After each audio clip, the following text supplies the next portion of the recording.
que é a vida. É o princípio da morte. You have killed and you will kill again. You know how to whistle, don't you, Steve? You just put your lips together and blow. Qui êtes-vous? Aucune importance. Que voulez-vous? Vous tuer. Klaatu, Barada, Nikto. The blood of these whores is killing me. Eu sou o Tubo e ele Mickey Mouse. Hoje de noite a gente vai ficar em casa vendo vídeo. Pra variar. Ele alugou uns filmes napolitano que quer me mostrar. Quais? Roma, Cidade Aberta e La Strada. Na mesma noite? Bom dia, cinéfilos! Estamos aqui no mais novo episódio do podcast Ponto Cego. Eu sou o Thiago, seu apresentador, e junto comigo está... Oi, eu sou a Juniper, as pessoas me chamam de Juni. E também...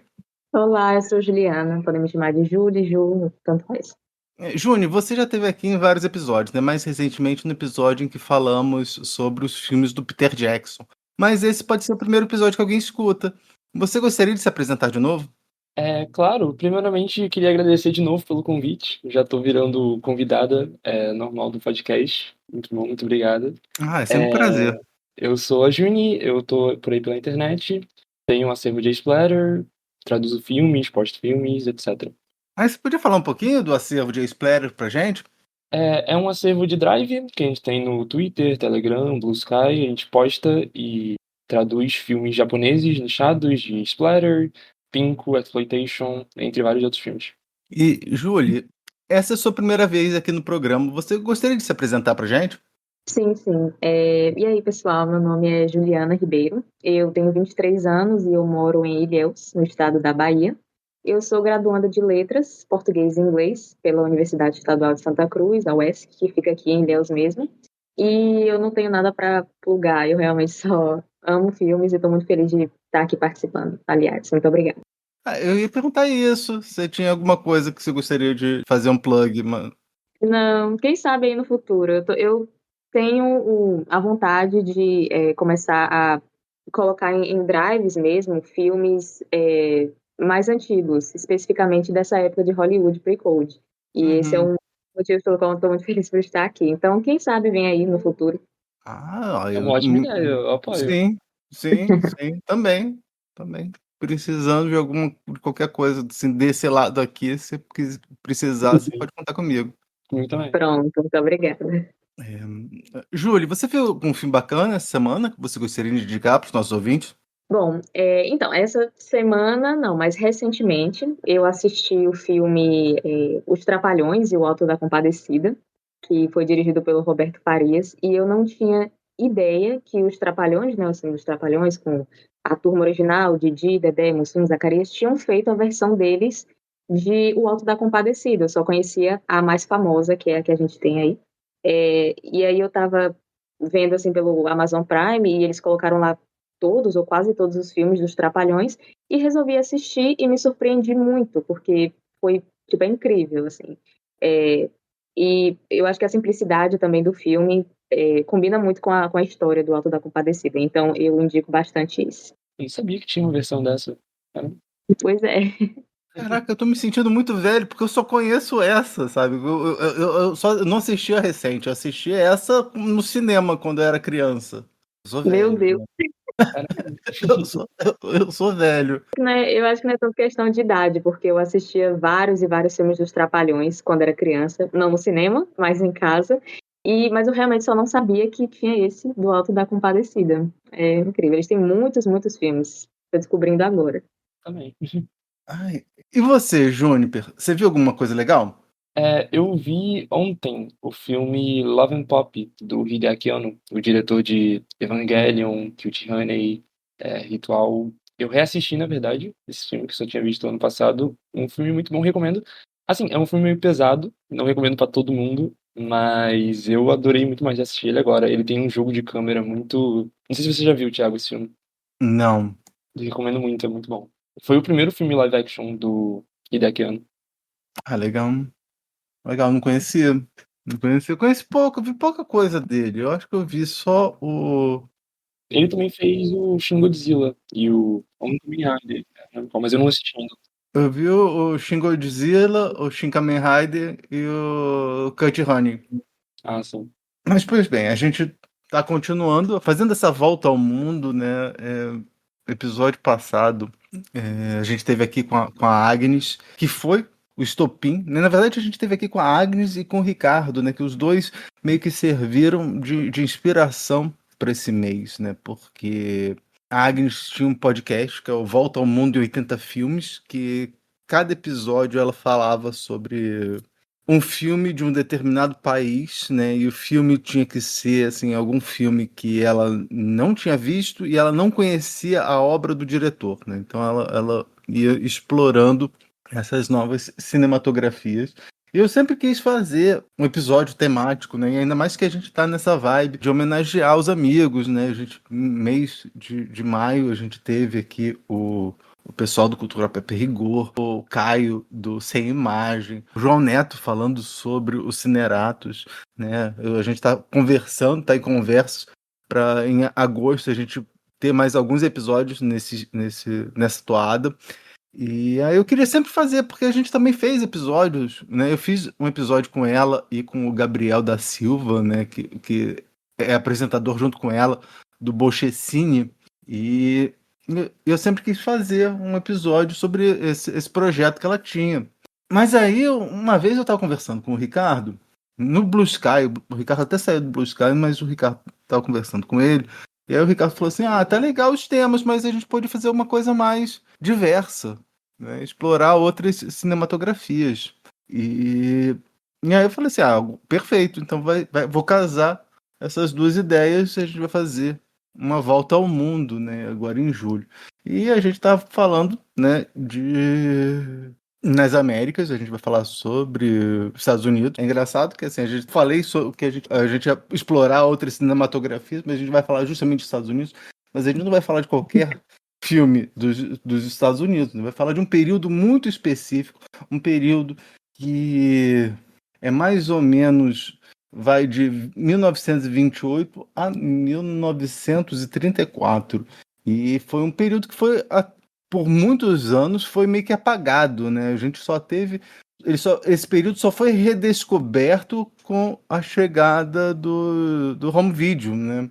E a gente fez o episódio 53, que eu tive aqui com a Dri Tinoco, do Cultura Pé Rigor, e a gente foi falar desses filmes que foram feitos antes do Código Reis. Mas agora a gente vai falar sobre aspectos específicos, porque a gente focou muito em filmes de terror, né? A gente falou sobre O Homem que Ri, falou sobre o Monstros. Nesse episódio a gente vai mudar o foco que a gente vai discutir, né? Mas antes eu gostaria de saber de vocês, se vocês já tinham experiência com filmes desse período, e qual é a opinião de vocês?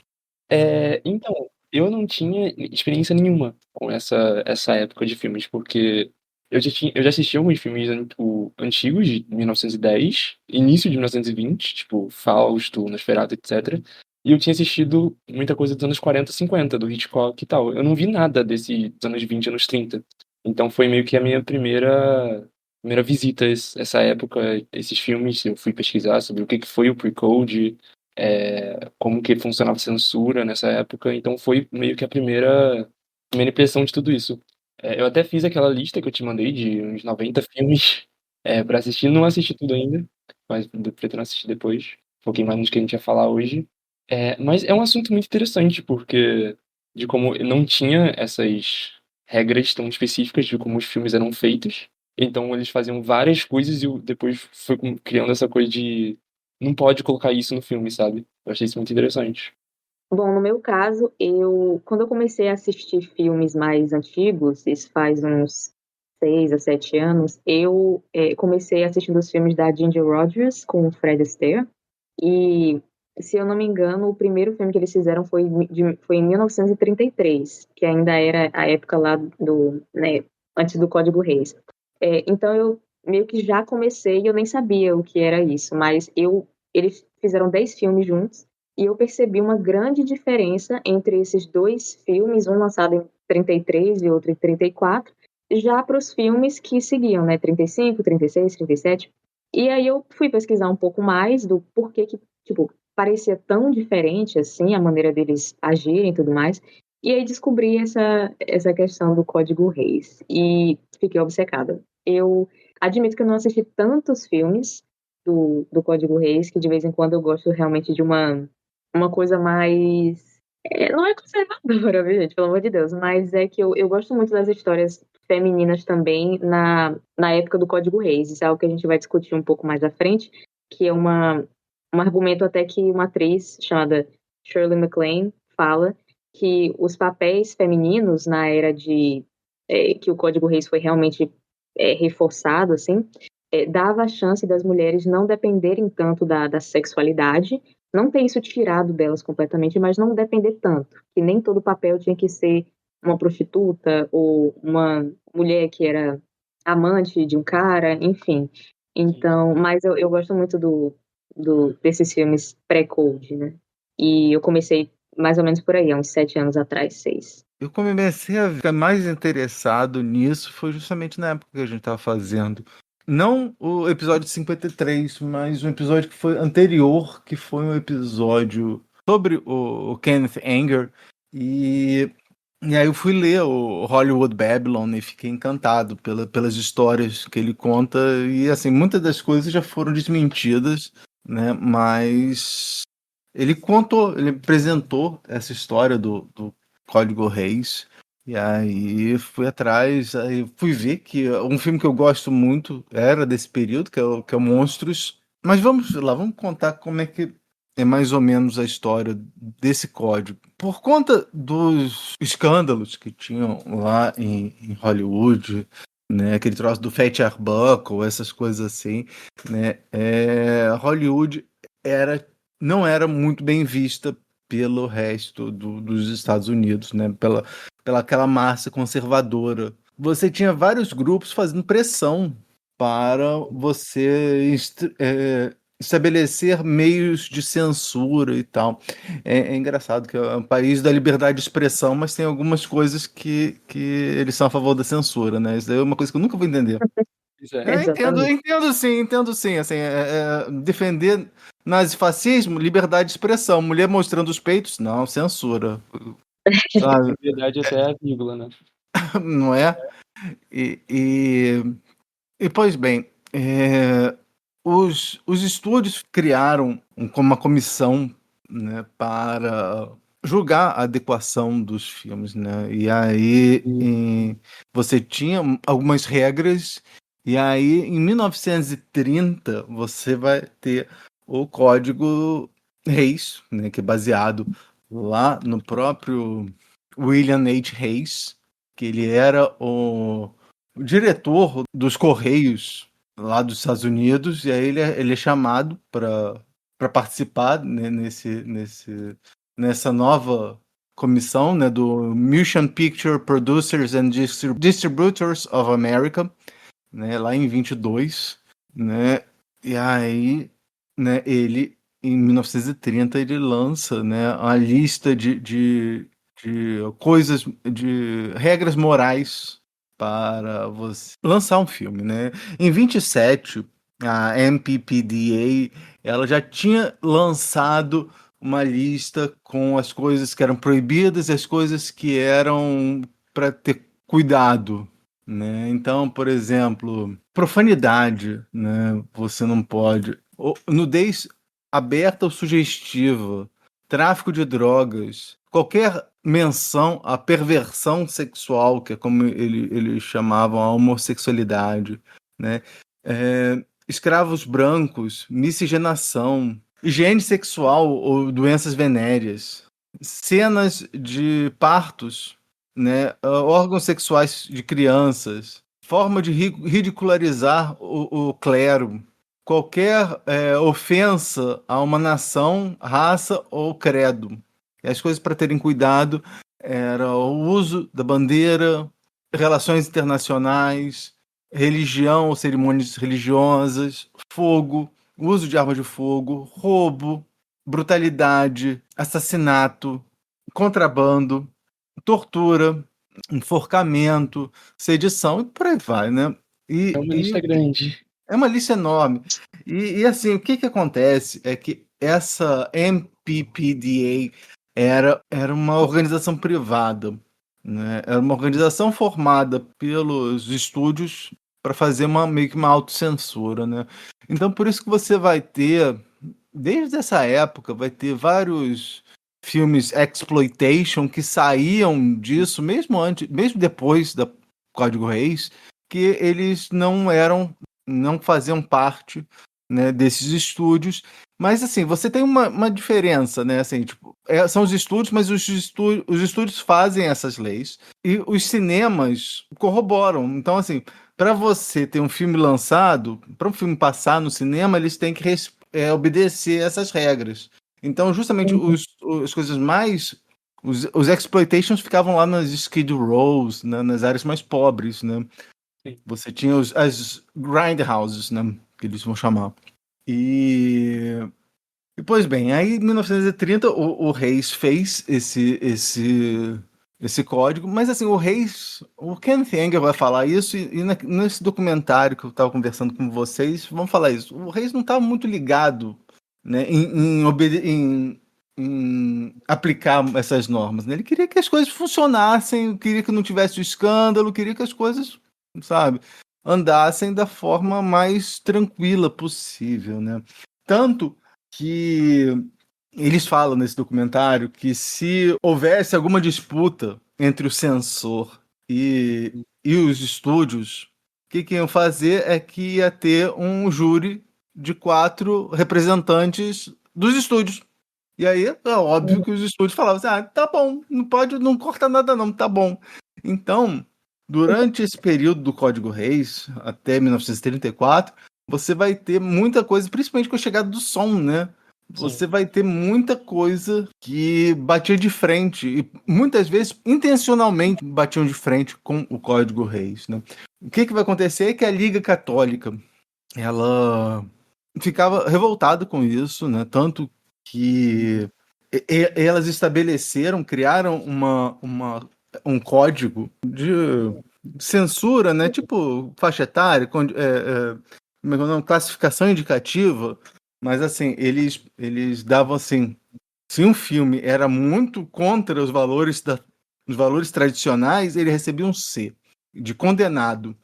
E aí os padres toda semana iam e liam a lista nos sermãos, lá nas homilias, liam a lista dos filmes proibidos e falava que quem assistisse ia estar em pecado mortal. E isso acarretou a chegada de um outro cara, né, para ser meio que o assessor do Reis, que é o Joseph Breen, que esse sim era bem zelota, né? Era bem fanático. Era um fanático religioso, né? Bem católico, e ele, debaixo dos panos, ele promovia protestos contra os filmes.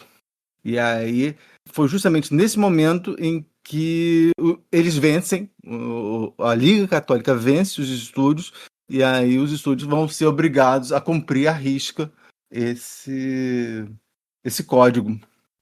É uma loucura que esse cara era tipo um agente duplo, né? Ele trabalhava lá na associação, então tipo, não, tô aqui, tô do lado dos filmes, a gente tem que, né, defender os filmes mesmo, mas aí, por baixo das cobertas, estava organizando protestos com membros da Igreja Católica Romana para boicotar esses filmes. Então esse era o objetivo dele o tempo todo. Eu achei isso muito maluco quando eu estava lendo sobre. Eu assisti esse documentário, Thou Shall Not, mas eu também li um livro chamado Pre-Code Hollywood, Sex, Immorality and Insurrection in American Cinema, de 1930 a 1934, escrito pelo Thomas Doherty. É um livro, pelo que parece, muito bom, eu li só 2 capítulos, e fala tudo isso que você falou, dá todo o contexto do porquê que surgiu, do porquê que não foi implementado nos primeiros 4 anos, e o porquê que veio com tanta força depois. Então tá tranquilo. Eu só vi esse livro para ler depois. Uhum. Mas nesse período, antes da implementação do Código Reis, a gente vai ter umas representações, tanto na questão de gênero, quanto na questão LGBT, né? Coisa que a gente não vai ver depois Não de forma explícita, realmente. Naquele documentário eles falam, né, que por um lado o Código Reis foi horroroso, por outro ele meio que obrigou os diretores, os artistas a serem mais criativos para eles conseguirem passar as suas mensagens através do código, né? Uma coisa que a gente vai ver depois do Código Reis é a questão das camas de solteiro, né? O casal, né, no quarto lado dos pais, você tem duas camas de solteiro, porque é impensável você, um casal, dormir junto numa cama de casal, né? Nesse filme, nesse período lá, até 34, não vai ter isso. Mas eu lembro que assim, uma das formas mais subversivas de fazer isso, de atacar, de tentar passar uma mensagem por baixo do Código Reis, né? Pelo menos a gente está falando de filme de Hollywood, foi justamente a Intriga Internacional do Hitchcock, né?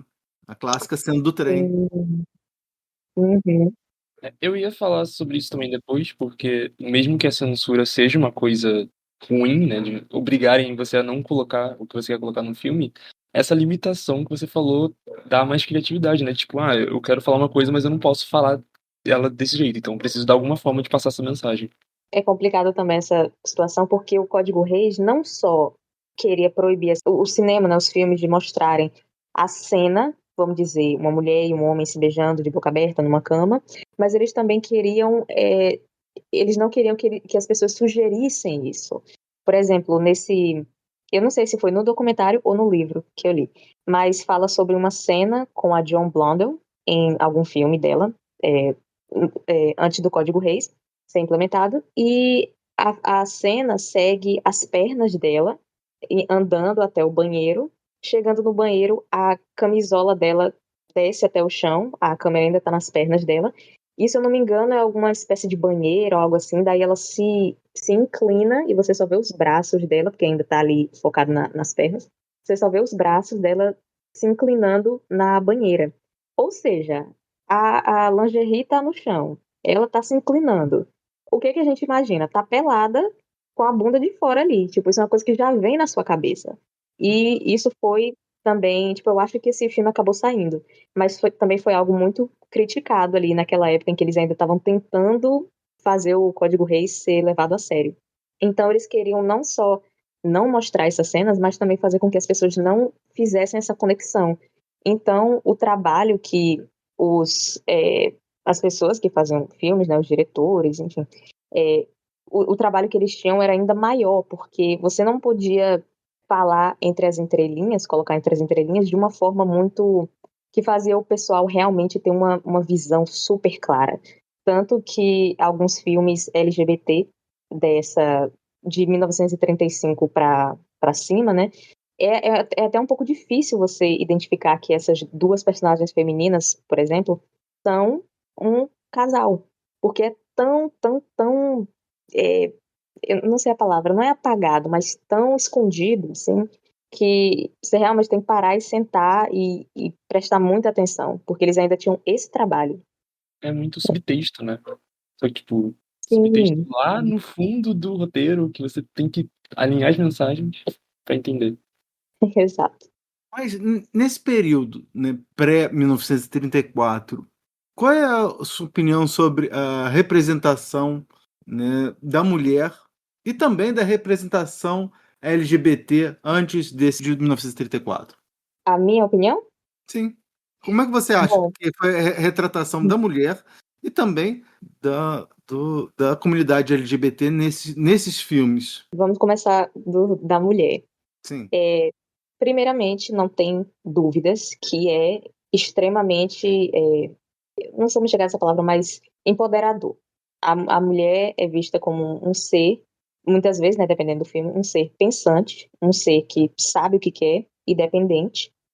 Alguns personagens, por exemplo, são no filme Design for Living, com a Miriam Hopkins, que, né, é uma entre várias. Basicamente, a mulher é pensada como um ser humano que pode fazer as próprias decisões. Por outro lado, é um ser humano extremamente sexualizado. Então, por um lado, a sexualidade da mulher, né, é usada para pode ser tanto tirada quanto imposta nela, dependendo do objetivo. E eu acho que os filmes pré-1934 brincam muito com esse tipo, colocam muito no... É equilibrado, de certa forma é equilibrado. Os filmes que a gente vai falar aqui hoje, eu acho que eles têm uma dose bem equilibrada de, nossa, essa mulher realmente é a dona desse filme, ela sabe o que é, ela tá indo atrás. E por um lado, ela tá sendo sexualizada de uma forma extremamente pesada, assim, sabe? Então, eu acho que tem, até hoje em dia, né, tanta coisa ruim quanto coisa boa. E em relação às pessoas LGBT, eu acho que, obviamente, não tiveram, pelo menos eu não consigo lembrar agora, histórias focadas em personagens LGBT. Geralmente os LGBT apareciam em algumas cenas pequenininhas, assim, geralmente só para fazer uma graça, né? Mas ainda assim apareciam, e de uma forma bem aberta, não tinha que ter subtexto. Mas ainda assim não era uma representação, sabe, incrível e maravilhosa, mas é o que tinha para a época. E até hoje, até quando um filme tem 2 horas e só tem 30 segundos de uma cena LGBT, o filme é considerado um filme LGBT. Eu acho isso interessante, porque hoje em dia, por exemplo, se você perguntar para uma pessoa jovem, vamos dizer assim, até da minha idade, qual é um artista LGBT que um ícone gay, vamos dizer assim, que você gosta? Geralmente eles vão pensar e vão falar uma pessoa, um homem, vamos dizer, que é gay. Só que se você for falar com outras gerações, né? E falar assim, qual é um ícone gay? Quem você acha que é um ícone gay? Ou um ícone lésbico? É muito provável dessa pessoa falar uma atriz ou um ator hétero, que uma vez interpretou um personagem gay. Então, essa é a forma que eu vejo filmes daquela época, que o filme pode ser uma mulher que tá num triângulo amoroso, mas aí tem 30 segundos de uma cena dela beijando outra mulher e pronto, o filme é LGBT. Eu acho interessante que essas cenas curtas não são, tipo, um alívio cômico, uma piada, sabe? Mesmo sendo uma coisa curtinha, acontece aquilo e o filme segue, sabe? É um acontecimento, não tem nada demais com isso. Sim, sim. Você falou, e eu tava lembrando, eu vi um podcast que eles estavam falando do teste Vitor Russo, que é uma variação LGBT para o teste Bechdel, que a gente fez um episódio, foi o 5º episódio do programa, né? Que o teste do Bechdel tem os seguintes critérios, né? Você ter pelo menos 2 personagens femininas com nome, né? Que essas personagens conversem entre si, que a conversa seja sobre algo que não seja um homem. Né? E o do Vitor Russo é que o filme ou obra deve conter um personagem identificável como LGBTQIAP+, né? O personagem não deve ser definido apenas por sua orientação sexual ou por identidade de gênero, ou seja, deve ter outras características de personalidade, ser multifacetado, e o personagem LGBTQIAP+, deve ter um papel relevante na trama, não sendo apenas um personagem coadjuvante ou estereotipado. Mas eu tava lembrando, você falando do teste Bechdel, e eu tava lembrando, né, que assim, você tem que ver que, em especial Bechdel, né, é uma fórmula que você, no final das contas, você não presta muita atenção no conteúdo, porque, assim, uma brincadeira que eu fiz na época é que os filmes exploitation, né, os filmes do Russ Meyer e Companhia Limitada, eles passavam nos testes Bechdel, enquanto a maioria das comédias românticas não, né? Principalmente aquelas dos anos 2000, 2010, né? Sim. Aquela que segue o formato, né, dos 3 atos, não passa no teste, né? Eu acho isso uma loucura, né? E eu não sei, eu acho que esse teste do Vitor Russo, ele acaba tendo um critério conteudístico, não é só uma fórmula que acaba, que analisa realmente a posição da pessoa, do personagem né, identificável como LGBT. Isso é a primeira vez que eu ouvi falar desse outro teste sem ser o Bechdel. E isso me fez pensar que esse subtexto que começou a ser usado nos filmes depois de 1934, né, a partir de 1935, o subtexto basicamente fazia com que os personagens passassem, vamos dizer assim, nesse teste. Porque eu lembrei do filme agora A Filha de Drácula, de 1936, e tem um subtexto de que a personagem principal, a filha de Drácula, é lésbica, né? Porque tem uma cena em que ela chupa o sangue de uma mulher e poderia simplesmente ter pego a pessoa e chupado o sangue, como ela fez com vários outros personagens ao passar do filme. Mas não, é toda uma cena meio sensual, assim, então isso é colocado ali como, né, uma possível, ela sendo uma possível lésbica. Então, isso me fez pensar que o principal dessa personagem, por exemplo, não é o fato dela ser lésbica, é o fato dela matar pessoas aí chupando o sangue do pescoço deles. Então, tipo, representação vampiresca aí. Daí, eu achei isso muito interessante, que os filmes, tendo que usar esse subtexto, passam nesse teste. E muitos filmes de hoje em dia, em que os personagens podem ser LGBT livremente, a maioria, né, não passam. Muitos deles. Queria rever esse filme, agora fiquei com vontade de rever o Filho do Drácula. Alguns filmes, além desses que a gente vai tratar, que você recomendaria para uma pessoa que estaria interessado em conhecer mais esse período? Ok, quando eu assisti pela primeira vez, fiquei obcecada por o 42nd Street, de 1933, com a maravilhosa Ginger Rogers. É incrível, muito bom. Eu acho, é um musical, faz muito tempo que eu não assisto, mas quando eu assisti da primeira vez eu lembro que eu fiquei obcecada. Recomendo esse, eu recomendo muito qualquer filme com a Norma Shearer dessa época. The Divorcee, A Free Soul. Ela tava ali um atrás do outro. Maravilhosa, ela é incrível, eu gosto muito dessa atriz. Vocês vão perceber que eu assisto muito filme por causa de atriz. E por último, só para não alongar muito, eu assisti recentemente, pela primeira vez, um filme com a Mae West. E foi o I'm No Angel, de 1933 também. Então, foi minha introdução, assim, a ela. Recomendo muito começar por esse. Porque mostra ela, assim, na sua glória completa. Maravilhosa, incrível. É isso. Vocês estão satisfeitas? A gente pode ir para os filmes ou tem alguma coisa que eu deveria ter perguntado e não perguntei?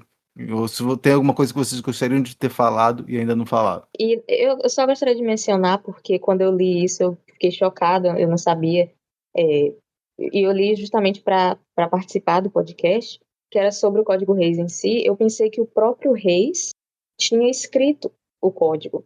Mas não, ele só assinou o nome dele, basicamente. Quem escreveu essas regras, né, os mandamentos, foi um padre jesuíta chamado Daniel Lord, e um membro não oficial da Igreja Católica Romana chamado Martin Quigley.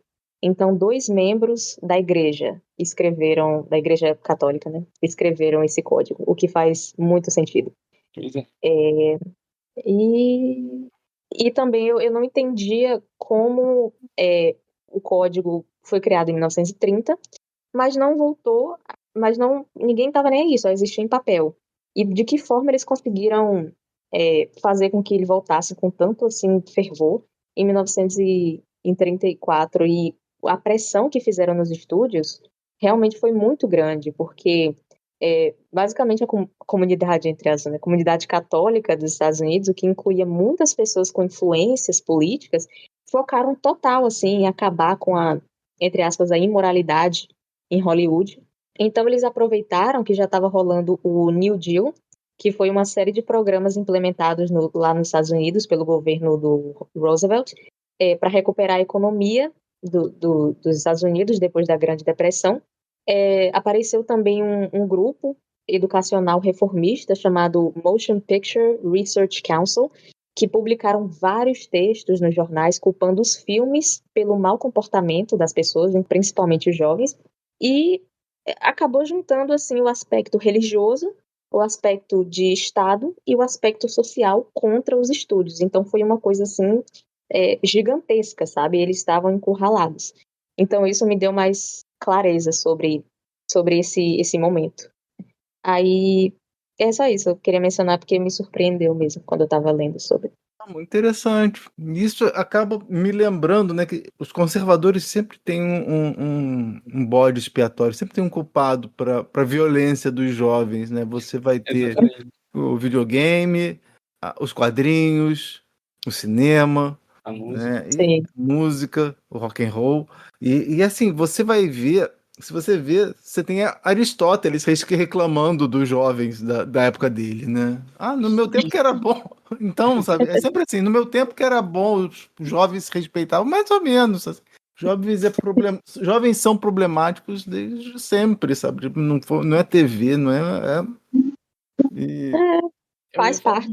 Faz parte do amadurecimento, né?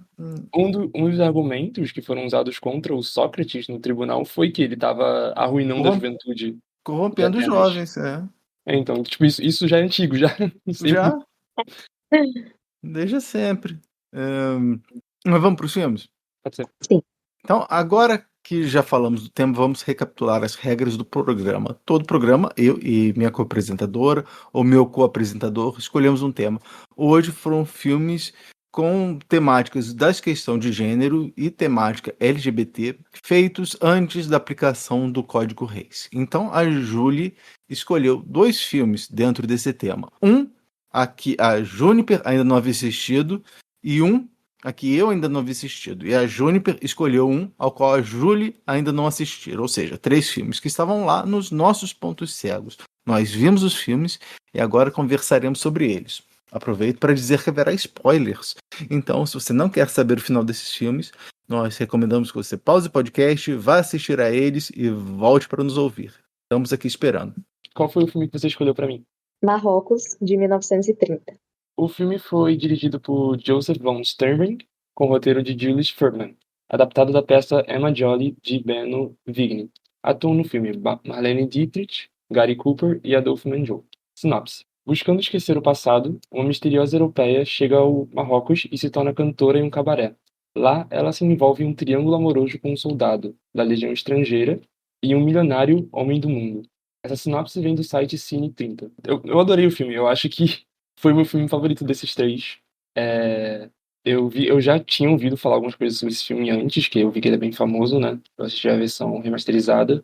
E, meu Deus, muito bom. Eu gosto como ele tem, já entrando no assunto do filme, né? Ele tem meio que uma brincadeira de flertar com o que é masculinidade e feminilidade, né? A gente tem aquela cena da personagem de terno no cabaré, tem o homem com a flor na orelha, e isso vai se desenvolvendo até o final do filme.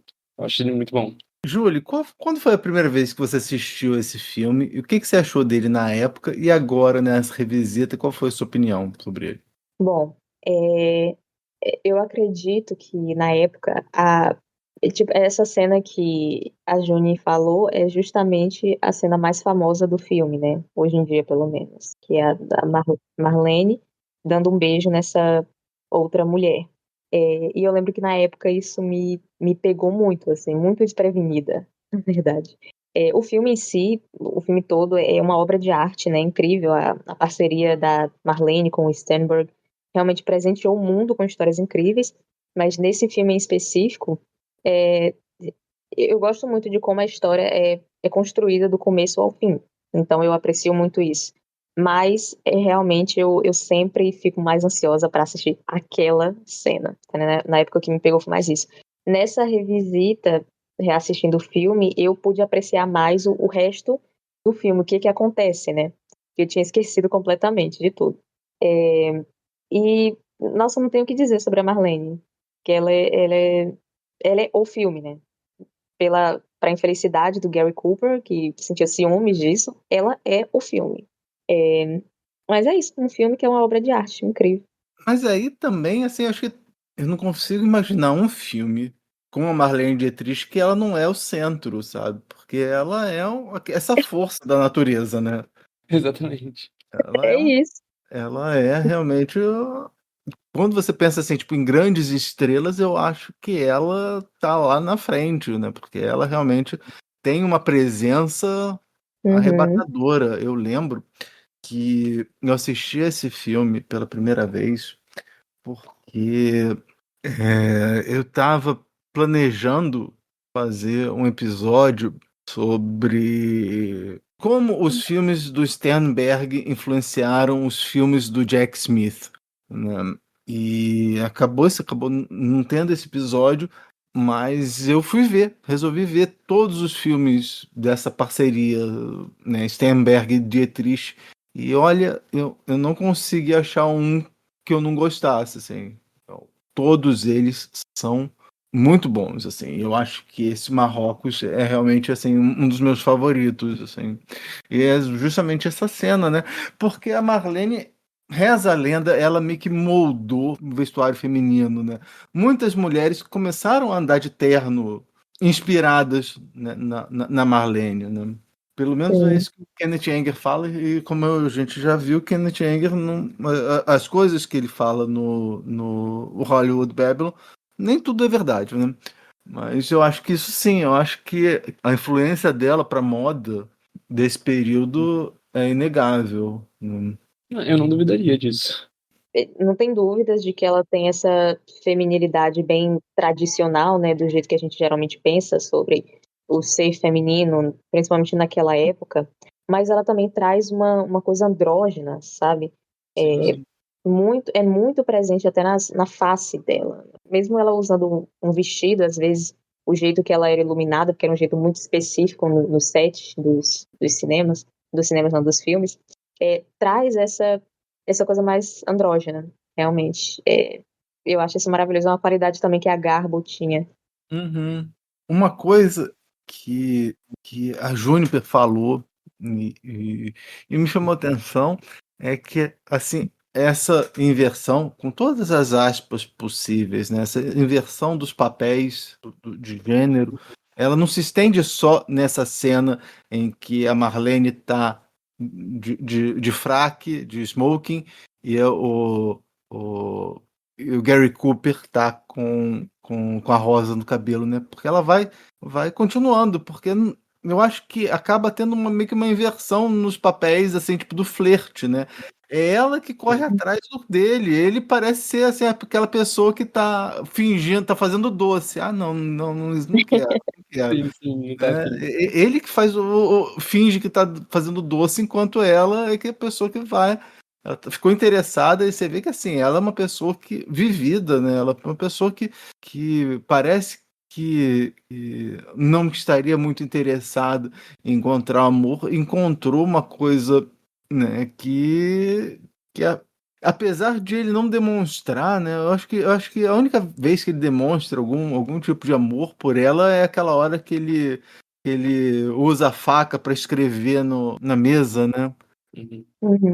Mas eu achei muito interessante disso, de que ele fala que nenhuma mulher interessa a ele, né? Que ela foi a primeira. E a mesma coisa com ela. Ela fala que ele vai trazer a fé dela de volta para os homens. Uhum. Mas você lembra que ele responde, né? Ele falou assim: não espere, Exatamente. não espere que eu traga sua fé, porque eu não valho nada, né? É interessante. E esse geralmente era o papel da mulher, assim. Geralmente o cara era, apesar de ser, tipo, vivido, entre aspas, né? Ele ser mulherengo e tal, isso já era esperado, isso não era condenado. Mas a mulher, principalmente em filme pré-1934, 35, tinha a mulher como esse ser que já é sujo, digamos, já vem extremamente sexualizado. Enquanto que nessa situação aqui é o contrário, né? Quer dizer, não é o contrário, mas faz essa inversão. Sim. Esse filme foi, se eu não me engano, o primeiro filme, né, da colaboração, né, Marlene Dietrich e Sternberg, né? Porque antes eles tinham feito o Anjo Azul, né? E aí eles foram para Hollywood, acho que no mesmo ano, e aí eles fizeram esse filme. Não é isso? Acho que é. Acredito que sim. Acho até que eles fizeram o Anjo Azul primeiro, só que esse Marrocos saiu primeiro, eu acho. Pelo menos nos Estados Unidos foi assim. Eu ia comentar que o final do filme mudou do livro, né? Não sei se vocês viram isso. Eu não li o livro. Eu vi. Eu também não, eu vi só o que foi dito sobre isso. Que no final original, ela não vai atrás do personagem do Cooper. Se não me engano, ela abandona os dois, eu acho. Ela vai pra Buenos Aires, aparentemente, no final do livro. Só que o Sternberg não gostou disso. Uma pena, porque vamos combinar que, assim, o fato... O que vocês acharam desse final, assim, de ela resolver abandonar tudo no meio do filme, né? Quando ela vê as mulheres seguindo, né? Alguém até brinca, acho que foi até o próprio Lebassière, fala assim, não, essa daí é a retaguarda do exército, né? São as mulheres que vão atrás, né? E elas vão, né, com bode, com cabra, com comida, essas coisas assim, seguindo o seu amado, né? E que aí, no final, né, ela acaba seguindo o mesmo caminho dessas mulheres. O que vocês acharam desse final? É interessante que o filme fica brincando toda hora nessa de o que ela vai escolher, né? Se ela vai escolher ficar com o Lebassière, o rico, que pode garantir uma vida boa pra ela, ou o cara que ela acabou se apaixonando, que é o soldado pobre, que pode acabar morrendo a qualquer momento. E fica indo e voltando. Tem quando aquela cena incrível que ele escreve com o batom dela no espelho, falando que não quer mais ir embora com ela. Eu gosto. Mudou de ideia, né? Então mudei de ideia, boa sorte. Eu gosto do final, não só porque ele é muito bonito, etc. Mas. Porque não tinha muito o que fazer, né? Ou ela ficava com esse cara que ela ia ter uma vida normal, mas ela não ia estar sempre pensando no soldado, ou ela ia atrás dele e ver o que dava. Só foi pro rico. Não sei. Também ir pra Argentina também. Ainda mais. Ir pra Argentina agora com o Milei também não tá. Então. Não é uma opção boa. Mas e você, Júlio? Eu concordo com a Juni que o final é lindo, assim, tipo, esteticamente falando, né? É muito bem feito, muito bonito, assim. Mas eu não gosto. Pra mim, é uma coisa que você já espera. Quando eu assisto filmes antigos há muito tempo, então eu já meio que desligo meu cérebro pra certas coisas. Quando tá uma situação tipo, quem ela vai escolher no final? Eu penso, qual dos dois é o pior? Ela provavelmente vai escolher esse aí.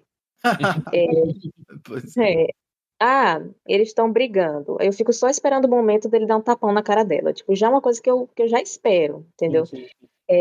Então, nesse filme eu não fiquei... Quer dizer, eu acho que na época eu fiquei surpresa porque eu não assistia tantos filmes antigos. Mas até hoje você vê filmes em que a mulher tá num triângulo amoroso, ela fica dividida entre o homem rico e o homem pobre. E, obviamente, não é um segredo com quem ela fica, até porque muitas vezes as mulheres são colocadas nessa posição de se provarem como pessoas boas ou reformadas, né? Ao escolherem a miséria em prol do amor verdadeiro. Mesmo quando o conforto e o dinheiro não a força a abandonar sua virtude, seus ideais, nem sempre, né? Mas, de vez em quando, o cara rico é massa, ele é top. Só que ela vai pro pobre porque tem que ser assim, né? Tem que se provar como uma pessoa boa, passando fome. Então, não sou muito chegada no final, mas eu acho que faz sentido com o jeito que o filme é construído. Sim, sim. E o próprio Lebassière, ele era totalmente devotado a ela. Ele sabia muito bem que ela estava interessada no personagem do Gary Cooper, mas ele deu a ela todos os meios para ela ir atrás do amor dela. Ele não ficou com ciúme, né? O amor dele é uma coisa muito muito menos mesquinho, né? Muito mais aberto, muito mais genuíno do que se mostra geralmente do homem rico, né? Dessas histórias. Então, isso que eu ia falar, porque o Lebassière é um cara bem de boa, sabe? Ele não fez nada. Ele só deu pela dinheiro. Pelo contrário. E assim, eu acho que foi esse, assim, quando o Tom Brown, ele chega no camarim da Ami Jolie e vê, né, os presentes que o cara dá e começa a ver que ele nunca vai poder dar a ela todo esse luxo que o Lebassière tá dando, é que ele escreve mudei de ideia, né? Eu acho que foi esse o lado dele de ter abandonado ela e resolvido seguir para a campanha que ele estava fazendo. Até Mas porque eu acho que ele provavelmente achava que ele iria morrer, né? Sim. Ainda mais que ele estava envolvido. A gente fala desse triângulo amoroso, mas tem um outro triângulo amoroso, né? O Tom Brown com o ajudante César e a mulher do ajudante César, né? Sim. É. Tem isso também. E aí esse membro da Legião Estrangeira resolve punir, esse oficial da Legião Estrangeira resolve punir o Tom Brown, né, colocando ele numa missão muito difícil e tal, para ver se consegue matar. E até ele, às vezes, ele contrata os marroquinos para matarem o Tom Brown, e o Tom Brown vence. Mas o que vocês acharam da química entre os dois atores, do Cooper e da Dietrich? Porque eu achei meio. Ficou parecendo que ele não estava muito interessado. O Gary Cooper me pareceu incomodado. Eu acho que é isso que você falou, o Júlia. Ele estava incomodado de que ela estava com mais prestígio que ele. Não era um troço desse? Sim. Apesar de que tem rumores, né? Eu acho que são rumores, de que eles tiveram um caso durante a filmagem do filme. Mas também teve muito drama, né? Porque o Gary Cooper também tinha outra amante, né? Suponho. Uma outra namorada, sei lá, que às vezes ele trazia pra gravação e ficava lá se agarrando com ela. Não tem nenhum tipo de dado se a Marlene tinha ciúme disso. Eu acredito que não. Porque quando tem, o povo fala mesmo. Eu acho que, na minha opinião, a química deles, cara, ela é uma gata, ele é um gato, só isso já ajuda muito. Mas eu realmente não senti essas químicas todas, não. Mas pra mim, eu acho que é por causa da Marlene. Eu acho que ela tem uma coisa, assim, que eu vejo ela muito de uma forma singular, sabe? Eu não consigo pensar nela com um par. Não é tipo a Ginger Rogers, que imediatamente eu penso na minha cabeça, o Fred Astaire. Eu penso na Marlene sozinha ali no palco, sendo só ela ali, singular. Sim. Então é difícil pra mim relacionar ela assim com outra pessoa. Eu tava pensando em uma coisa que eu falei quando a gente tava revendo esse filme, falei pra minha mãe, falei assim, a Marlene Dietrich é muita areia pro caminhãozinho de todo mundo, assim, não conheço ninguém. Assim, eu acho que o Labacierre até falou assim, não tem problema, eu faço várias viagens, mas ela, assim, ela tem essa presença que coloca ela muito acima de qualquer outra pessoa com quem ela contracena, né? Sim. Mas, o que deixa até eles meio apagados, né, no filme. Vamos para a equipe técnica. Eu notei, assim, alguns nomes que são muito interessantes, assim, que eu não sabia. Por exemplo, o roteirista desse filme é um roteirista que vai trabalhar muito com o Sternberg, né, que é o Jules Furthman, né, mas ele também vai fazer o The Big Sleep, vai fazer o To Have and To Have Not e Nightmare Alley, né, ele vai fazer vários filmes. Rio Bravo, né?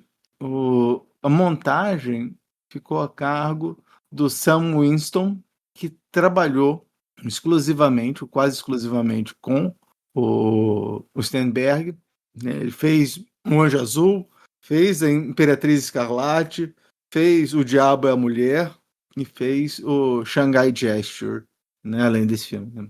E Uau. Ele trabalhou quase exclusivamente. E os dois diretores de fotografia, né? Um é o Lee Garms, que trabalhou com o Sternberg, né? Mas ele fez vários outros filmes clássicos desse período, né? Como o Scarface, né? O de 32, né? O Dishonored, de 31.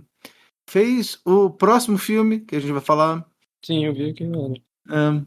E o outro que também participa, né, da fotografia, né, ele também fez clássicos westerns como o Meu Ódio Será Tua Herança, o Bravura Indômita, né, e E claro, aquele filme do Stanley Kubrick, o The Killing.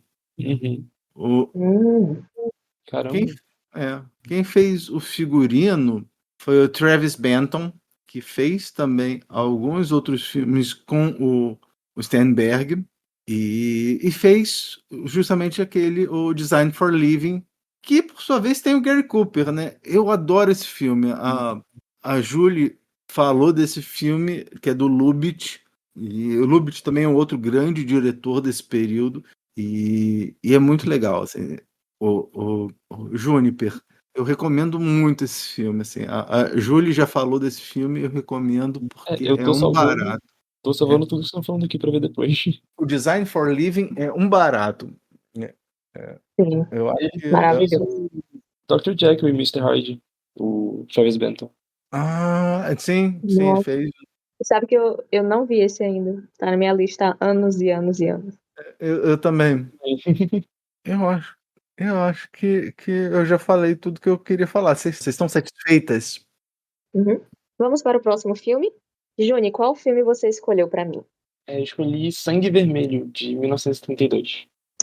O filme foi dirigido por John Francis Dillon, com roteiro de Edwin G. Burke, baseado no romance de Tiffany Sawyer. Estrelam no filme Clara Bow, Gilbert Rowland e Thelma Todd. Uma sexy garota do Texas agita seus caminhos pela vida, com brigas e bebedeira, até que sua sorte se esgota, forçando-a a aprender com os erros de seus caminhos. Essa sinopse vem do site Adoro Cinema. Eu gostei muito. Eu tinha pensado que era o meu primeiro filme com a Clara Bow, mas eu lembro que eu assisti um filme silencioso dela, chamado Children of Divorce. Mas, se eu não me engano, esse é o segundo filme. Eu não acredito que eu vi tão pouco assim dela. E para mim começou um pouquinho chato, que começa, né, com aquele pessoal nas carruagens, se não me engano, nas carruagens, com as crianças brigando, só que aí já passa para um homem casado e uma mulher lá, que não é a mulher dele, se pegando. Aí eu penso, opa, tô assistindo um pré-code mesmo. O homem quase com a mão, enfim. Aí, a partir daí, e quando a Clara Bow apareceu, eu gostei bastante, assim, da história em si também.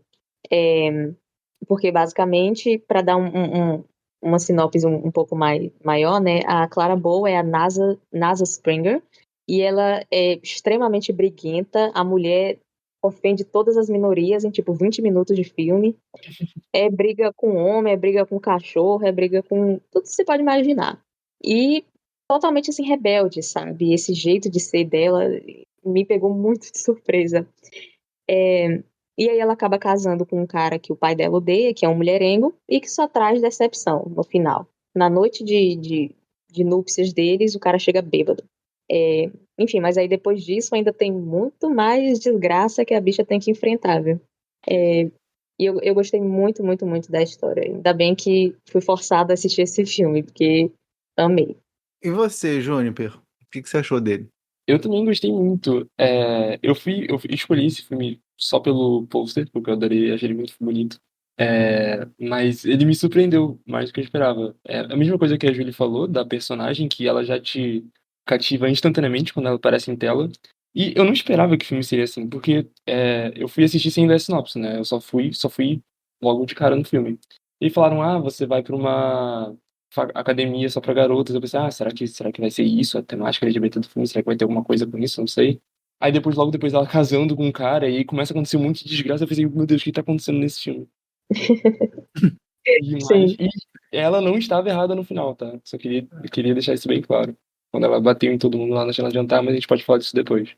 Mas muito bom filme. Com certeza, tô bem aí com você, concordo 100%.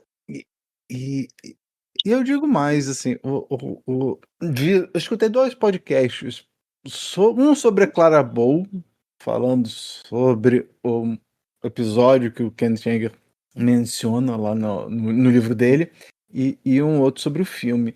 E a pessoa que falou fez esse episódio mais genérico, que estava focado na história, ela...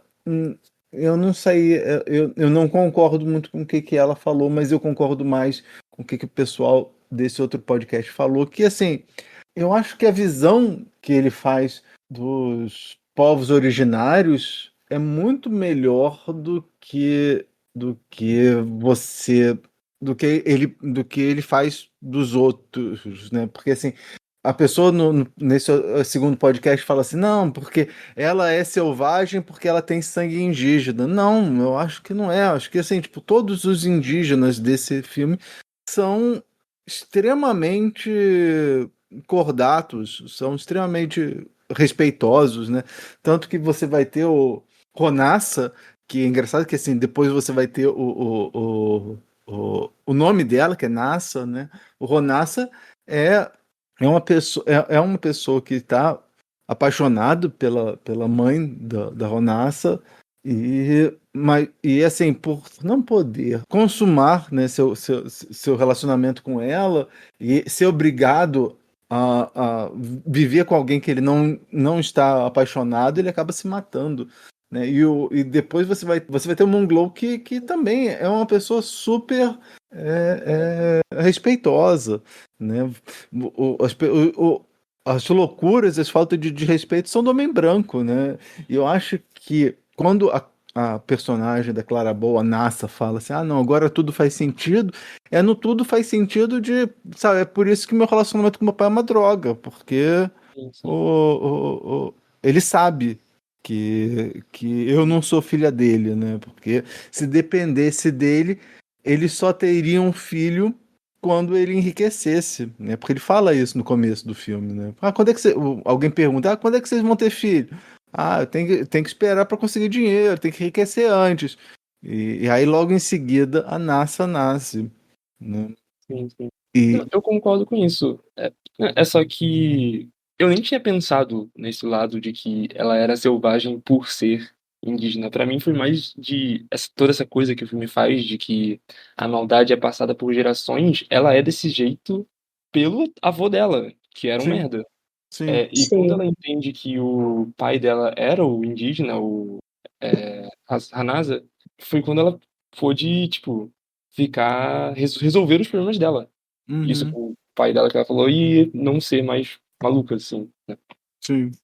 Eu fui ver o autor original desse filme, que, assim, por incrível que pareça, o nome desse autor é Tiffany Thayer.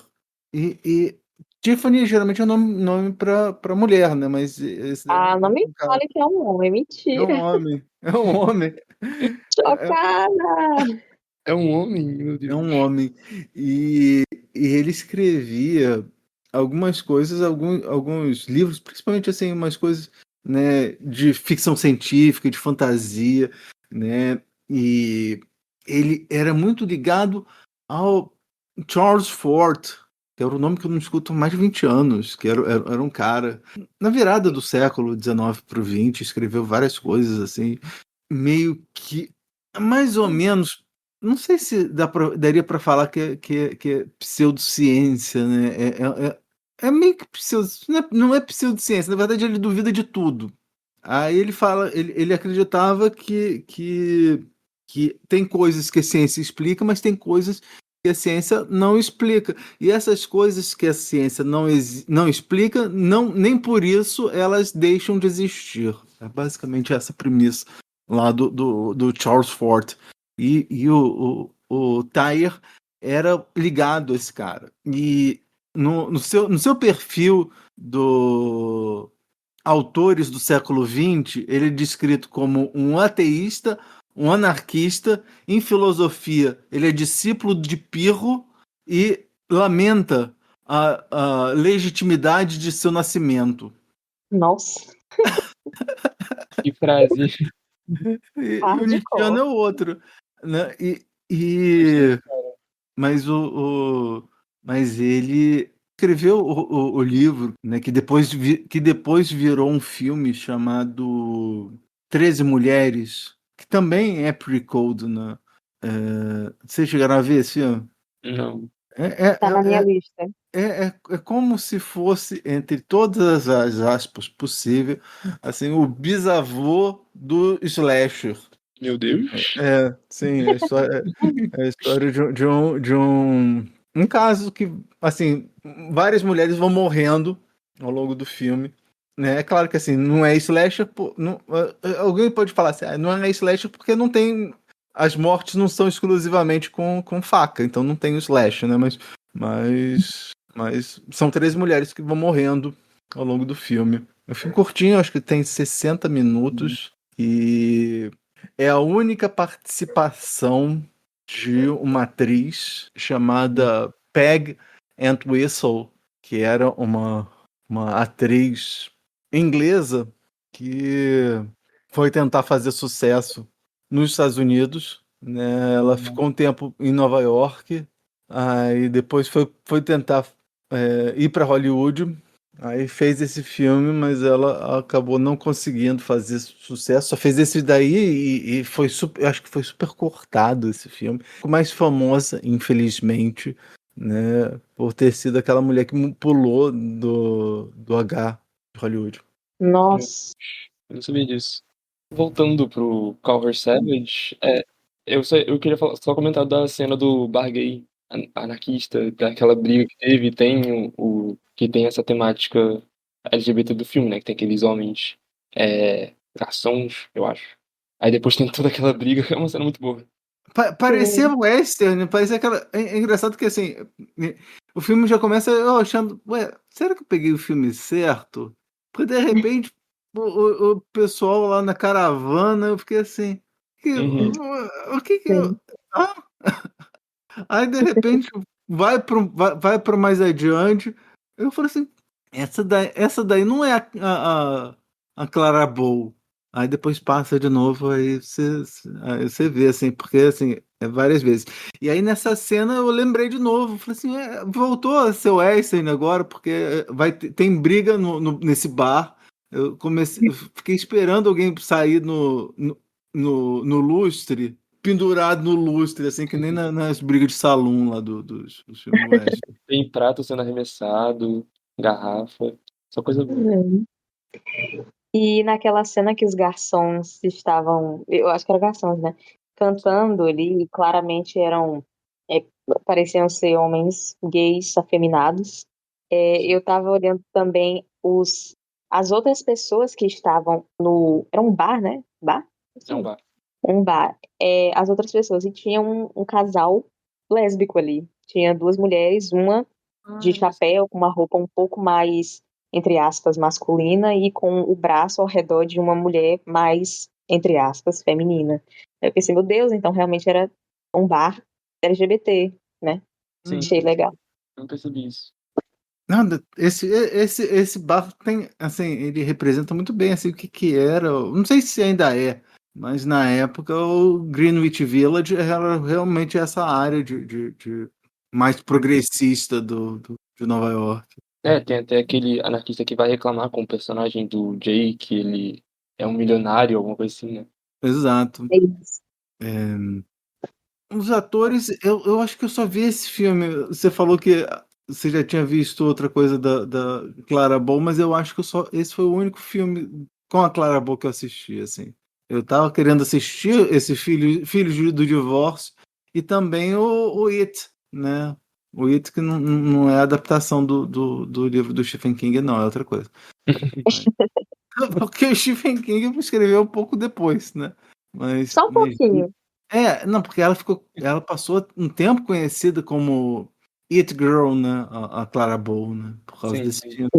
Né? E esse foi o penúltimo filme dela, né? O Call Her Savage. Eu acho que sim, porque eu acho que ela passou um tempo, pelo que eu vi, ela passou um tempo, assim, depois com vários problemas pessoais, de ordem pessoal, em relação a relacionamentos, em relação à própria secretária dela. Assim. Tem um caso longo, assim, esse pessoal, essa moça que fez o episódio falando sobre os escândalos lá do Kenneth Anger, ela vai em muitos detalhes contando a história, né, de como ela acaba sendo traída pela sua secretária, que divulga várias coisas confidenciais da Clara. E aí ela passou um tempo até internada, né? E E aí ela mais tarde ela resolveu voltar. E eu já estava em cinema falado e ela falou assim, não, eu quero fazer para mostrar que eu consigo fazer filme falado, porque tinha muito essa indagação se as atrizes do cinema mudo, elas iam se adaptar, atrizes e atores, né, iam se adaptar aos filmes aos toques, né, e ela fez esse filme para mostrar, e muita gente acaba dizendo que esse filme é como se fosse um filme sobre a persona, né, Clara Bow, que saía nas manchetes, né? Eu acho que tem tons autobiográficos da Clara Bow nesse Eu filme. tinha até essa dúvida, porque eu não sei se o filme foi. Alguém sabe se o filme foi um sucesso de bilheteria? Deixa eu ver. Também não sei.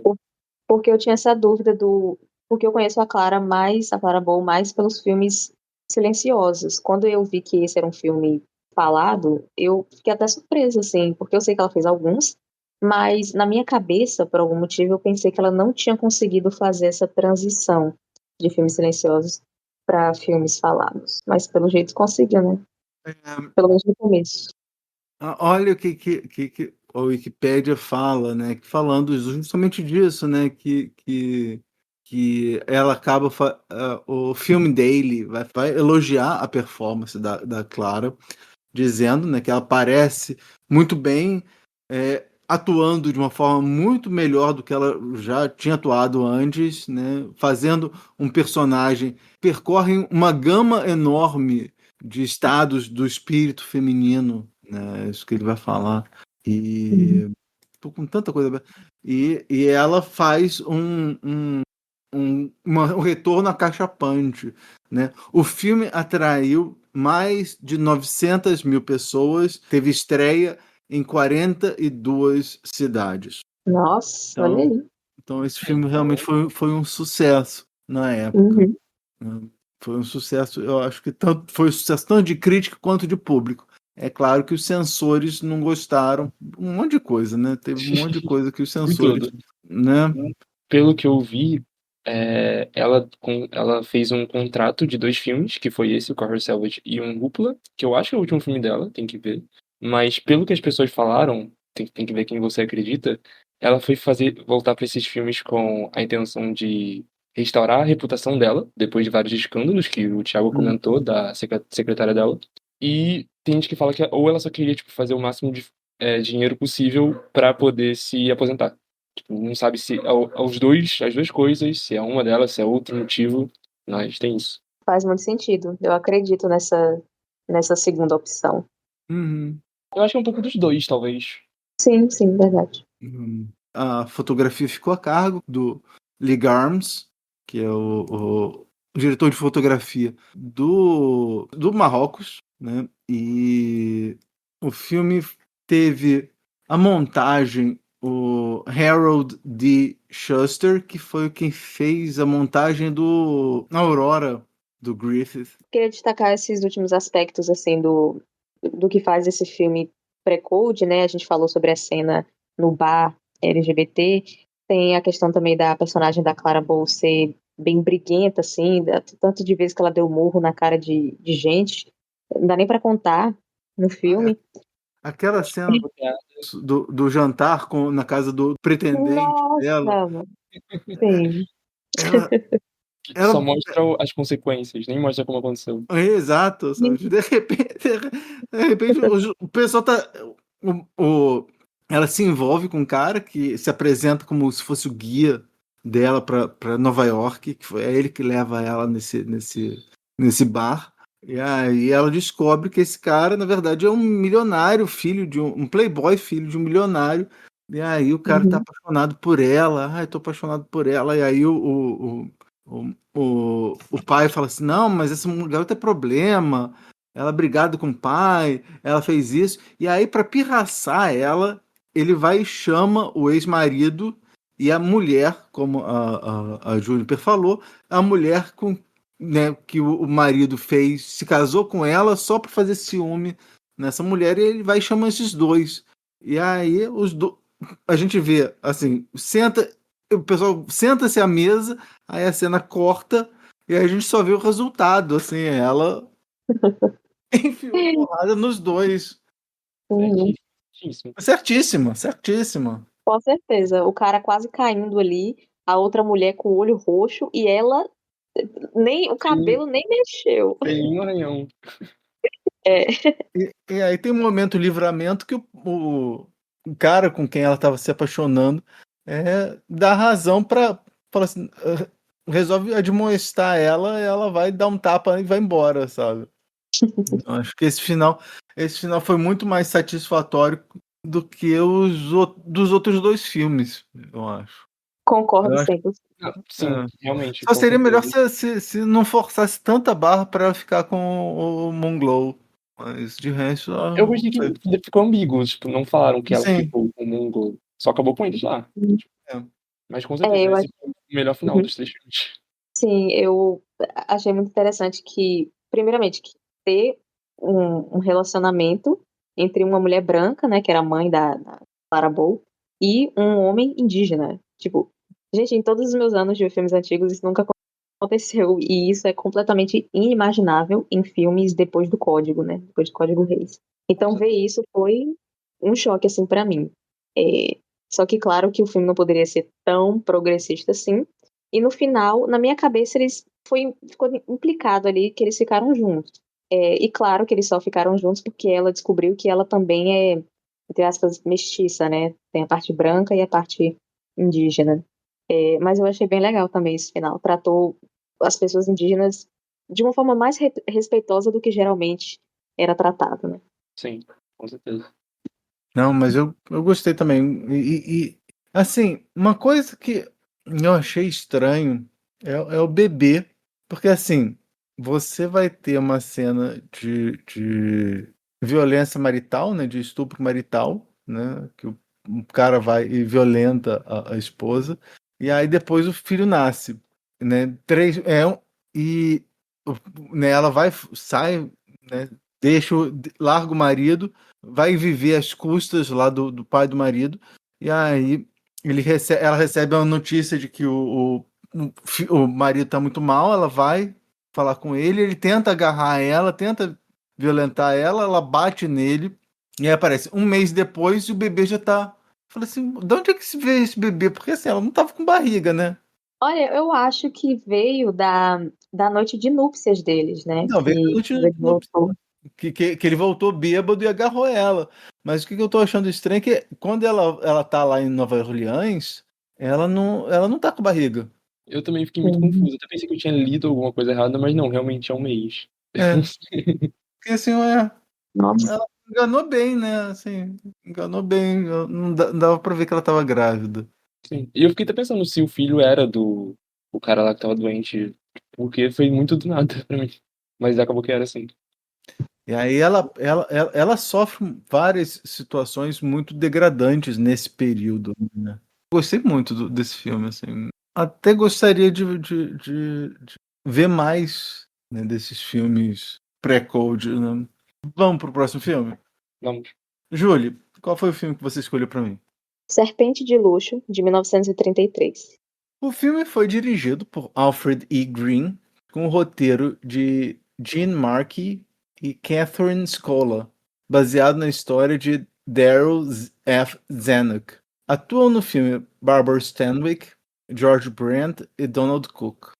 Barbara Stanwyck fascina como uma amoral alpinista social que utiliza sexo como arma, usando seu charme para chegar de cama em cama a uma posição social que ela considera à sua altura. Uma obra carregada de sexualidade que não se viu por décadas em Hollywood. A sinopse vem do site Filmou. Eu adorei esse filme.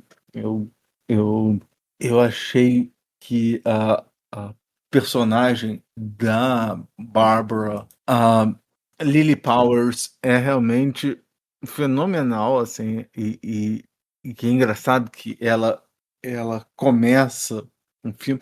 Uma coisa que você pode até criticar, né? Porque assim, o que dá o start para ela? Porque ela vive, né, lá com o pai dela, né, num bar, num speakeasy, né? E aí o pai dela, a gente tem a impressão de que o pai dela prostitui ela, né?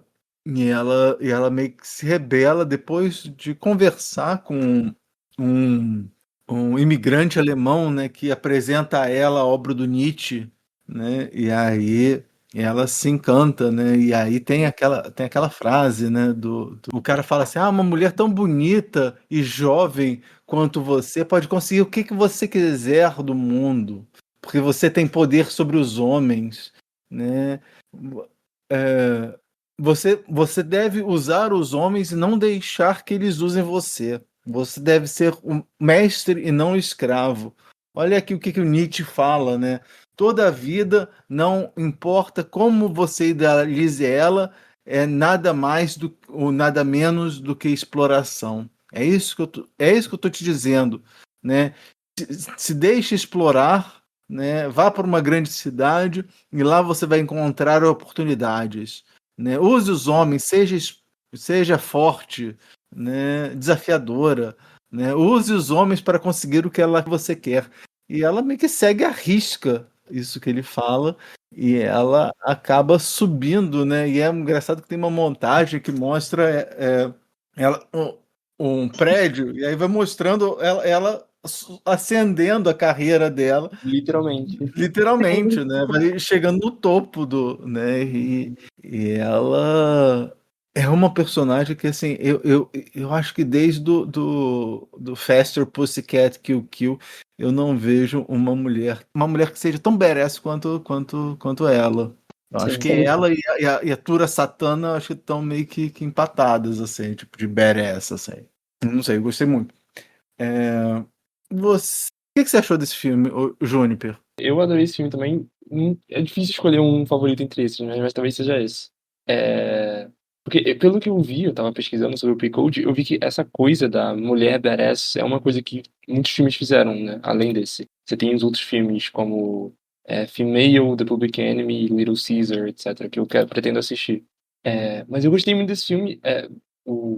E como ela vai literalmente conseguindo as coisas que ela quer só usando dos homens. Eu gosto muito também do final, de que é um final de que ela casa com o cara, tipo, ela fica com o cara, né, normal, e por isso que eu preferi o Cowboy Savage. Mas é interessante que em nenhum momento eles falam que a culpa disso tudo, de as coisas darem errado pra ela, foi o sexo, foi as coisas que ela tava fazendo, e sim que ela se perdeu no materialismo. O filme não usa disso, tanto que depois eu fui ver como esse filme foi censurado, e o discurso que você falou, do cara que apresentou Nietzsche pra ela, é completamente mudado. Eu não sei se você viu como ficou o discurso na versão censurada. Tenho. Quer que eu leia? Então, pode ler. Aí, uma mulher jovem e bela como você pode conseguir qualquer coisa que você queira, né? Mas você tem uma forma certa de conseguir e uma forma errada. Lembre-se que o preço para as coisas, para o caminho errado é muito grande, né? Aí ele fala, vai para uma cidade grande onde você vai encontrar muitas oportunidades, né? Não deixe pessoas enganar você. Você tem que ser um mestre, não um senhor, não um escravo. Seja limpa, forte, né, desafiadora, que você vai conseguir sucesso. Ou seja, esse troço de usar os homens, eles acabam cortando porque... Cortaram completamente isso, né? Sendo que perde completamente a mensagem do filme quando você tira isso. Uhum. Então... Mas o filme é muito bom. E eu achei muito interessante. E você, Julie, quando foi a primeira vez que você assistiu a esse filme? O que você achou dele na época e agora nessa revisita? Bom, na verdade, eu penso da mesma forma sobre o filme de quando eu assisti na época e agora, né? Primeiramente dei 5 estrelas. Eu achei em 2019.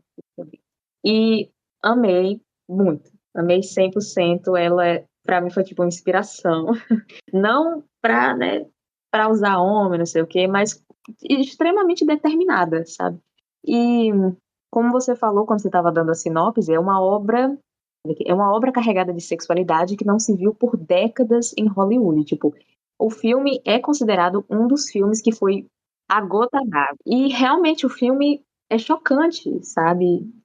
A forma de que esse quase monólogo, né? Esse conselho que o homem dá pra ela é tão descarado, tipo, use homem e mulher. Estão pegando sua cara, você é gata, você é gostosa, simplesmente use e você vai chegar ao topo. Tipo, quando eu lembro de assistir isso e pensar, meu Deus, o que esse cara tá falando? Mas ela foi lá e fez isso. E o filme todo, a Barbara Stanwyck não tem palavras, sabe? Se você é o tipo de pessoa que, no meu caso, eu me apaixono por atrizes e aí acabo assistindo tudo que elas estão. E com a Barbara Stanwyck, ela tem uma das melhores filmografias de todas as atrizes, assim, que existem. É filme incrível depois de filme incrível. Ela tem muitos filmes maravilhosos. Não tem como errar com ela. E ela fez muito pré-code também, além desse. Enfim, eu gostei muito da personagem feminina, né, obviamente. Mas o filme todo em si é muito, muito, muito bem construído. Tirando o final, que eu acho que é um pouco apressado, mas também eles tiveram que fazer muitas reedições para tentar apaziguar ali a situação, né, com os sensores e tudo mais, tiveram que reescrever muita coisa ainda não foi gravada novamente, porque a Bárbara já estava em outros projetos, não podia ir para o estúdio para regravar essas cenas, eu li isso. E graças a Deus, porque se mudasse mais alguma coisa, acho que o filme ia ficar muito, muito, assim, saindo do caminho que ele segue, né? Aquele final já é completamente diferente do começo e do meio. Eu acho que o final é meio desconexo. Mas, obviamente, é o que faz sentido para a época. Ela tinha que, até mesmo em filme pré-code, ela tinha que pagar, entre aspas, de certa forma, né? Pelo mal que ela fez. Ela tem um arco com todas as aspas possíveis de redenção, né? Fez um monte de coisa, mas ela... Porque, assim, ela teve esse arco de redenção, mas se fosse num filme no ar, ela estava morta no final, né? Se você lembrar lá do que a Laura Mulvey vai falar lá da Femme Fatale, a Femme Fatale tem que morrer no final do filme no ar, porque ela usa os homens exatamente nessa mesma... Né? Mas aí eu acho que eles acabaram forçando ela a ter esse arco de redenção que é completamente diferente, distinto daquilo que ela já vinha apresentando, né? Mas desculpa. Não, é isso mesmo, você complementou perfeitamente. É a mesma situação de, por exemplo, até mesmo do último filme com a Clara Bow, ela se apaixona, né, na minha cabeça, se apaixonou por aquele cara lá que não tem nada, que é pobre, que tratava ela bem, mas tudo bem. Aí nesse filme com a Stanwyck, ela fica com ela se apaixona por esse outro homem, né, que é diferente de todos os outros que ela ficou, porque ela não tem tanto poder com esse cara final, assim, que acaba mudando o destino dessas mulheres. Eu acho patético, mas acontece. É um padrão, né, que a gente vê, né? É um padrão, sim. Não, esse último cara, até... Ele se mata, né? Até no filme com a Clara Bow, né, o Call Her Savage, o Sangue Vermelho, você vai ter uma tentativa de romper com isso no momento que você tá achando que aquele cara que é filho milionário vai ser o cara com quem ela vai ficar, mas aí ela dá uma reviravolta, fala que mas eles acabam forçando com que ela, pelo menos dando a entender que ela ficaria com o Monglow. Nesse daí eles estavam meio que de gato e rato. Ele resolve, né, colocar ela como, botando ela numa posição lá no ramo em Paris, depois que ela faz um monte de confusão, entre aspas, né? Parece coisa de sessão da tarde, né? Ela faz 1001 confusões.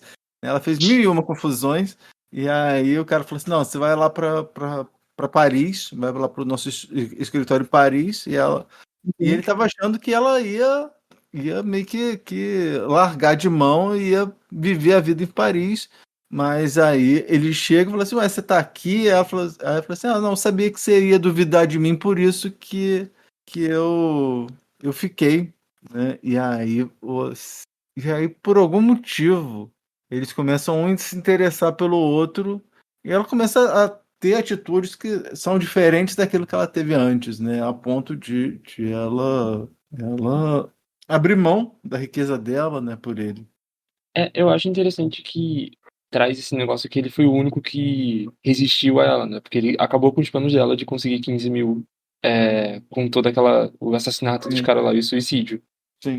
Então eu vejo como se fosse meio que isso, tipo, ele é um cara meio que tão inteligente quanto ela, mas claro que isso também não explica o porquê dessa mudança da personagem dela.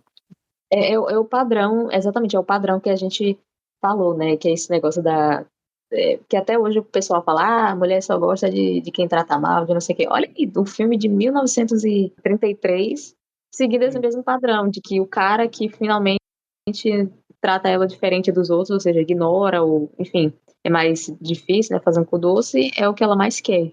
A gente quer o que a gente não tem. Igual o Marrocos também, né? Sim, sim. Além... você falou que a Barbara Stanwyck tem vários filmes que ela fez antes nesse período do Pre-Code, e aí eu lembrei que tem um ótimo que eu adoro, que é aquele Night Nurse. Amo. Eu adoro esse filme, recomendo demais esse filme, né? E tem subtexto lésbico, viu? Sim. Opa, vou assistir.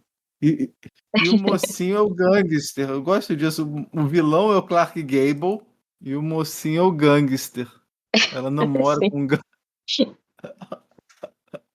Isso já poderia ser todo um episódio de podcast. O jeito que eles transformaram a figura do gangster em pessoas amáveis, assim. Que tipo, ok, ele fazia mal, como ele é engraçado. Tipo, tem muito filme assim, pré-code. Tem. Do delinquente, né? Sim. Qual que é o nome do filme? Night Nurse. Em português é 1971. Triunfos de Mulher. A montagem do filme ficou a cargo do Howard Bretherton, mas eu não vi nada com ele, eu acho que eu não vi nada do diretor de fotografia, né? O diretor de fotografia também não vi nada. Mas o cara que fez o figurino fez vários filmes famosos, assim. Ele fez o figurino do Casablanca, do Relíquia Macabra, do Quanto Mais Quente Melhor. Caramba. Ele fez o 42nd Street, que a Julie falou. Fez. Uma outra atriz que se sobressai nesse filme, além da Barbara Stanwyck, foi a Theresa Harris, né? A Theresa Harris, que faz... Chico. Que eu acho que elas tinham uma relação meio que igualitária, assim, né? Elas fingiam, porque eu acho que muito do que a Lily Powers faz, ela se adapta ao que o cara tá esperando dela, né? E aí, né? E aí elas acabam assumindo esse papel de patroa empregada, quando na verdade elas são mais amigas do que qualquer outra coisa, né? Sim. Com certeza. E eu achei interessante você esse filme explorar esse tipo de coisa nos Estados Unidos, que você vai ter segregação racial pelos próximos 30 e tantos anos. Sim, é interessante que, mesmo que não é algo super progressivo, né? Que ela é uma personagem negra, mas ela é silenciosa, não tem muita personalidade, mas ainda é um fator muito não normal para aquela época de ter uma personagem tão presente na narrativa negra. E fazendo papel de amiga da... Sim. Ele dá a entender que esse troço de ela ser empregada é mais como para manter as aparências do que de verdade, né? Eu achei...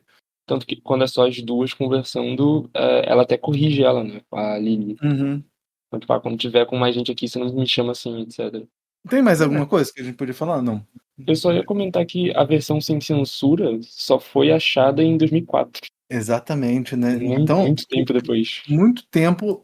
Esse filme, pelo menos, a gente só teve acesso a versão censurada, né? E foi só em 2004 que que essa versão foi encontrada, acho que na Biblioteca do Congresso. E aí, essa é a versão corrente, né? A versão censurada meio que está desaparecida.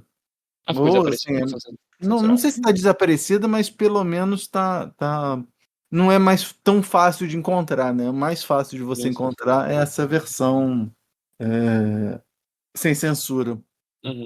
Ainda bem. Tipo, 71 anos depois. Uhum. Vocês estão satisfeitas? Pra mim, sim. Sim. Júlio, tá satisfeito? Uhum. Vamos agora falar sobre streaming no quadro. Tem na Netflix? Tem na Netflix? Tem no Netflix? Tem na Netflix? Tem na Netflix? Tem na Netflix? Tem na Netflix. Então, Júlia, que filme você viu recentemente em alguma plataforma de streaming? Bom, recentemente eu assisti o filme O Quarto ao Lado, de 1924, dirigido pelo Pedro Almodóvar, e estrelado pela Tilda Swinton e a Julianne Moore, e outras pessoas, mas elas são as principais. Elas são amigas antigas, a história segue as duas, né? E elas se reencontram um dia e retomam essa amizade, que envolve mais lembrança do passado delas, essa nostalgia, e também uma admiração mútua, né? Um dia, a personagem da Tilda faz uma revelação, a personagem da Julianne Moore, e pede um favor a ela que é gigantesco e chocante, na verdade. Eu não vou falar mais nada para não correr risco de dar spoiler, porque ele é muito bom sendo assistido assim, sem você ter ideia de nada, sabe? Mas é um dos melhores filmes, na verdade, que eu vi esse ano todo. E ele é devagar, sabe? Então, quem tiver com o cérebro frito aí de TikTok, Reels e Shorts, faz um detox antes para poder apreciar mais. Eu quero ver esse. É muito bom. E tá na Netflix. Esqueci de falar. Eu gosto desse filme. Também, assim, imagina, você vê, assim, Julianne Moore, Tilda Swinton e Pedro Almodóvar, você fica assim, grande não nome. tem como errar. Não é? E você, Júniper, você viu alguma coisa legal? Eu posso falar de série em vez de filme? Pode. Eu não vi nenhum filme, ok. Saiu recentemente Twin Peaks no Prime Video do Japão. Aí eu fui reassistir alguns episódios com dublagem em japonês. Então, recomendando aí pra quem nunca assistiu Twin Peaks, mas eu achei em japonês foi muito legal. Eu adoro essa série também. Eu gosto muito. Eu tô terminando a segunda temporada agora, na normal. Gosto muito do David Lynch em geral também. Bizarro porque a gente não fez nenhum episódio sobre ele, mas... Não tem episódio dele? Precisa ter. Precisa. Quando já me chama, porque eu tenho que ainda terminar, tipo, a filmografia dele. Pode deixar. Tem filme dele que eu não vi. Eu acho que, perdão, Dele, teve dois filmes dele que eu não vi ainda. Eu só vi Eraserhead e Blue Velvet dele. Tem um dos que eu mais gosto, é um dos que o pessoal menos fala, que é o filme que é o Coração Selvagem. O do Nicolas Cage? Melhor artista da família também. Eu sempre que a gente fala de Nicolas Cage, eu falo que é o melhor artista da família. Eu queria ter visto Cidade dos Sonhos, que lançou em 4K no cinema. Só que não tive chance. Mano, eu fiquei muito chateada que aqui não teve. Júniper, você tem algum meio de contato? Meu principal meio de contato é o Twitter, @AshleyJuniper41. Lá tem meu Linktree, quem quiser me achar por mais outros lugares. E é isso. E você, Júlio? Eu tenho meu Letterboxd, quem quiser seguir, que é @Vivaciouslady, VIVACIOUSLADY. E o meu Instagram também, quem quiser seguir lá, de vez em quando eu posto uns surtos, eu assistindo filmes, é @JulisRibeiro_, JULISRIBEIRO_. Agradeço muito a participação da Júlia e da Juni. E, claro, agradeço a você que está nos ouvindo. Não se esqueça de mandar feedback para nós em podcast.cego@gmail.com. Mande sugestões, críticas, elogios, compartilhe com todo mundo, pois quando se trata de cinema, todo mundo tem um ponto cego. Daqui do Rua Pareto, eu sou o Thiago. Do Rio de Janeiro, eu sou a Juniper. Da Bahia, eu sou Juliana. E este foi o Podcast Ponto Cego.